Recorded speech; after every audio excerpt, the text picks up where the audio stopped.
They decided to do it on New Year's Eve, even though everyone told them it was a terrible idea. Holidays already come with expectations, emotions, and too many opinions, and adding first meetings with parents felt like tempting fate. But somehow it made sense to them.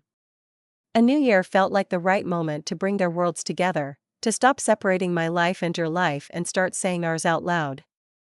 She would meet his parents in the afternoon, he would meet hers in the evening, and then they would all gather together for midnight. Simple plan.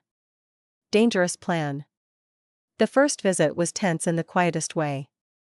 His parents' house smelled like pine branches and baked food, every surface carefully prepared for guests. His mother hugged her a little too tightly, smiling while clearly studying every detail, while his father shook her hand politely and asked questions that sounded casual but carried weight. "What do you do? Where are you from? What are your plans?"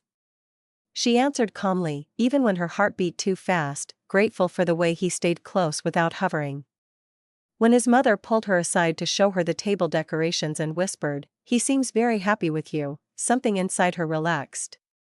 Not approval exactly, but acceptance, and that was enough for now. In the evening, roles reversed. Her parents were louder, warmer, more chaotic, opinions spoken freely without much filtering.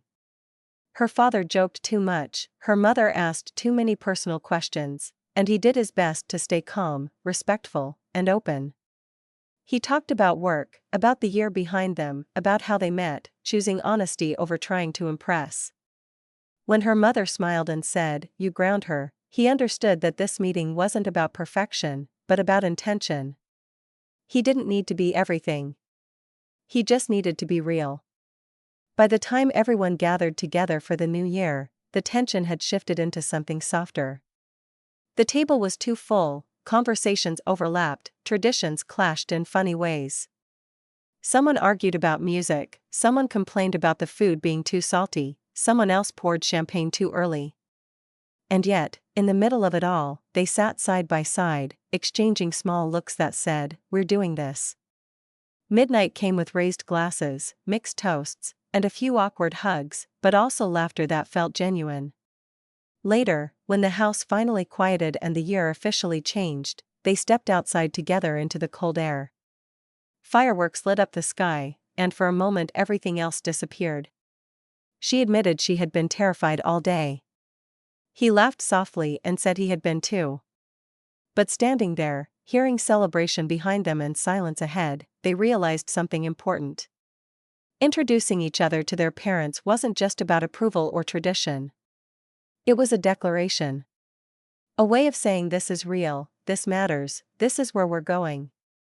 And as the first minutes of the new year passed, they felt ready, not because everything was perfect, but because they were no longer doing it alone.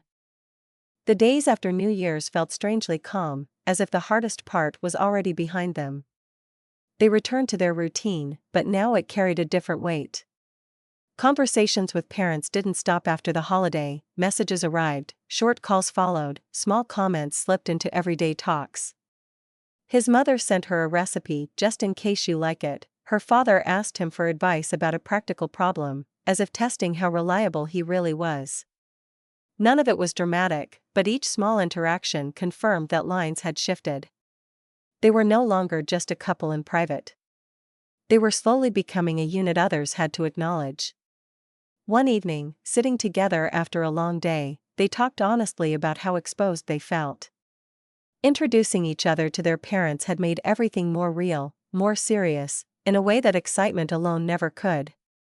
She admitted she worried about disappointing people, about not fitting into expectations she didn't fully understand yet. He confessed that responsibility scared him sometimes, not because he doubted their relationship, but because he wanted to do it right. Instead of letting those fears grow silently, they shared them, discovering that naming uncertainty didn't weaken what they had, it strengthened it. Weeks passed, and family dinners became less formal, less tense.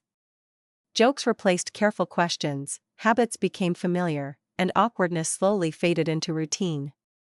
There were still differences, still moments when traditions clashed or opinions rubbed the wrong way, but now they handled them together. A look across the table, a gentle change of topic, a shared smile afterward, small signals that said, "We've got this." They learned that building something lasting didn't mean avoiding discomfort, but facing it side by side. Looking back, they realized that New Year's Eve hadn't just marked the beginning of another calendar year. It marked the moment their relationship stepped into a wider world. Love was no longer only about how they felt when they were alone, but about how they stood together in front of others. And as winter slowly gave way to longer days, they felt ready for what came next, knowing that whatever the future held, expectations, challenges, change, they had already taken one of the bravest steps together, letting their worlds meet and choosing not to pull away.